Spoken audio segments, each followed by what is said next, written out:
Alléluia, Alléluia, Alléluia, Alléluia, Alléluia, Alléluia.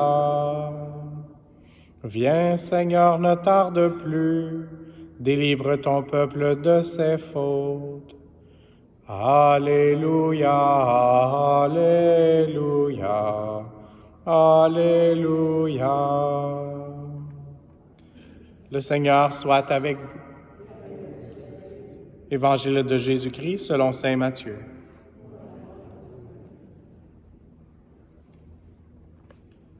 En ce temps-là, Jésus disait aux grands prêtres et aux anciens du peuple, « Quel est votre avis? Un homme avait 2 fils.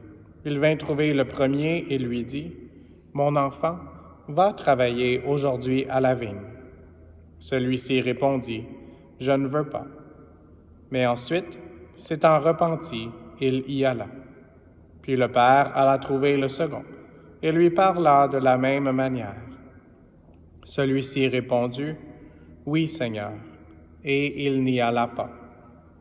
Lequel des 2 a fait la volonté du Père? Ils lui répondent, « Le premier. » Jésus leur dit, « Amen, je vous le déclare. Les publicains et les prostituées vous précèdent dans le royaume de Dieu. Car Jean le Baptiste est venu à vous sur le chemin de la justice, et vous n'avez pas cru à sa parole. Mais les publicains et les prostituées y ont cru. Tandis que vous, après avoir vu cela, vous ne vous êtes même pas repentis plus tard pour croire à sa parole. » Acclamons la parole de Dieu.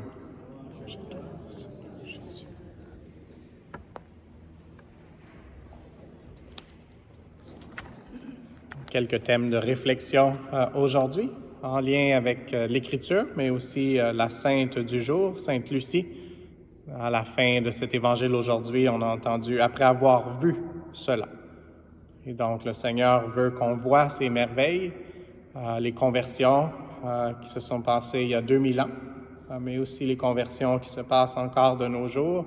Et donc, c'est pour ça qu'il faut être témoin nous-mêmes d'une conversion plus grande. Et c'est pour ça que dans l'année liturgique, on a des temps où on est appelé à une conversion plus radicale, d'une certaine façon l'Avent, qu'on célèbre tout de suite, avec notre couronne de l'Avent qui représente la lumière, et aussi plus tard, après quelques semaines du temps ordinaire, quand on retombera dans un temps pénitentiel, le temps du carême.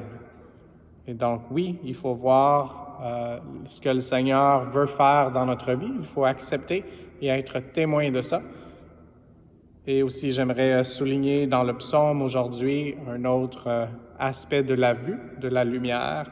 On a entendu « Qui regarde vers lui resplendira, sans ombre ni trouble au visage ».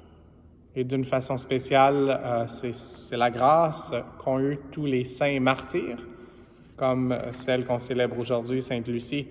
Elle a témoigné de sa foi jusqu'à verser son sang. Et c'est pour ça qu'on est vêtu de rouge, même si on est dans cette saison liturgique habituellement où on est plus mauve. Et donc le rouge qui symbolise le sang, le rouge qui symbolise aussi l'Esprit Saint. Et ça prend absolument l'Esprit Saint pour pouvoir voir ce que le Seigneur veut nous montrer, pour pouvoir voir la récompense au sacrifice qu'il nous appelle à faire.